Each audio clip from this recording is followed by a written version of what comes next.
মুসলিম শরীফের 2648 নম্বর হাদিস।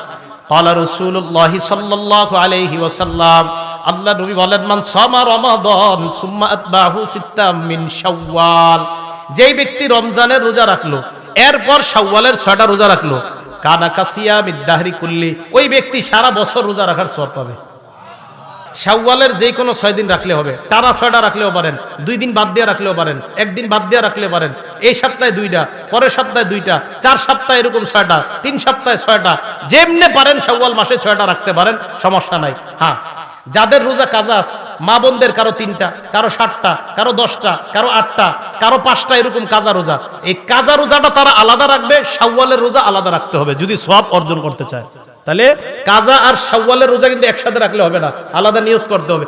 কাজা আলাদা, শাওয়ালের রোজার ফজিলত আলাদা, একটা আরেকটার সাথে তাদাখুল হবে না, একটা আরেকটার অন্তর্ভুক্ত হবে না।